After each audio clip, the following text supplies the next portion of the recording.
নমস্কার। আমরা আজকে আপনাদের সামনে হাজির হয়েছি অনেক কষ্ট নিয়ে। আপনারা জানেন গত দুদিন ধরে একটি বানানো ভিডিও আমাদের মাননীয় পানি সম্পদ প্রতিমন্ত্রী ফরহাদ হোসেন আজাদকে নিয়ে একটি বানানো ভিডিও, যে ভিডিওটির মাধ্যমে আমাদের প্রতিমন্ত্রী মহোদয় অর্থাৎ আমাদের সনাতনী যিনি আস্থাভাজন নেতা আলহাজ ফরহাদ হোসেন আজাদ মহোদয়ের চরিত্র হননের অপচেষ্টা করছে একটি চক্র। এই অপচেষ্টার পরিপ্রেক্ষিতে আজকে সারা বাংলাদেশের সনাতনী সমাজ আমরা সবাই উদ্বিগ্ন। কারণ আপনারা ইতিমধ্যে দেখেছেন যে ফরহাদ হোসেন আজাদ ওনার সঙ্গে আমাদের সনাতনী সম্প্রদায়ের যে একটা সম্পর্ক, যে একটা হৃদ্যতা, অন্তরের টান আমরা এর আগে কোনো নেতার কাছে পাই নাই।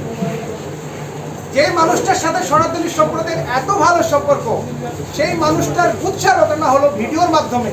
সেখানে দাবি করা হলো যে মেয়েটির সঙ্গে তার ছবি ছাড়া হয়েছে, তিনি একজন অমুসলিম।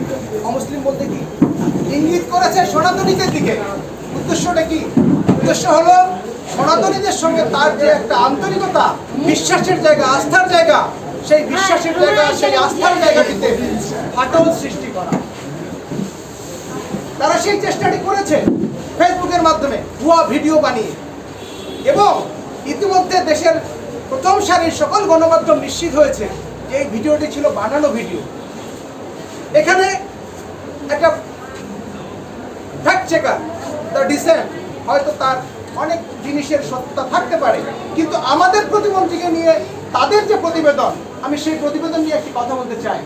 সেখানে তারা উল্লেখ করেছেন অমুসলিম মেয়ে, অথচ আপনারা দেখেছেন গতকালকে একটি মেয়ে মারিয়া এলিন, তিনি সংবাদ সম্মেলনে আপনাদের সামনে এসে কথা বলেছেন যে ভিডিওটিতে যে মুখটি দেখানো হয়েছে সেই মুখটি তার, কিন্তু বাস্তবে সেই ভিডিওর কোনো অস্তিত্ব ছিল না। অর্থাৎ সেই ভিডিওটি উদ্দেশ্য প্রণোদিতভাবে প্রতিমন্ত্রী মহোদয়কে হ্যায় করার জন্য, তার সুনাম নষ্ট করার জন্য তৈরি করা হয়েছে। এই মারিয়া এলিন তার জায়গায় তারা লিখে দিলেন একজন অমুসলিম মেয়ে একটা সনাতনীদের দিকে ইঙ্গিত করল। উদ্দেশ্যটা কি? উদ্দেশ্য সনাতনীদের সঙ্গে প্রতিমন্ত্রী মহোদয়ের, আমাদের নেতা আলহাজ ফরহাদ হোসেন আজাদের যে সম্পর্ক, যে বিশ্বাসের জায়গা, সেই বিশ্বাসের জায়গাটি তারা নষ্ট করতে চায়। আমরা এই চক্রান্তকারীদের এই যে চক্রান্ত, এই চক্রান্ত রুখে দিতে চাই। আমরা শুধু পঞ্চগড়ের না, সারা বাংলাদেশের সনাতনীরা ইতিমধ্যে আলহাজ ফরহাদ হোসেন আজাদকে চিনে।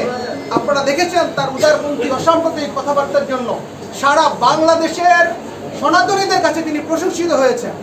সারা বাংলাদেশের সনাতনী অ্যাক্টিভিস্টরা তার প্রশংসা করে ফেসবুকে পোস্ট দিয়েছেন, লক্ষ লক্ষ কোটি কোটি ভিউ হয়েছে, মিলিয়ন মিলিয়ন ভিউ হয়েছে। সেই জায়গাটায় আঘাত করার এই যে চেষ্টা, আমরা এর তীব্র নিন্দা জানাই। আমরা এর বিচার দাবি করি। সরকারের কাছে আকুল আবেদন, যারা এই চক্রান্তের সঙ্গে জড়িত তাদেরকে খুঁজে বের করে আইনের আওতায় আনা হোক।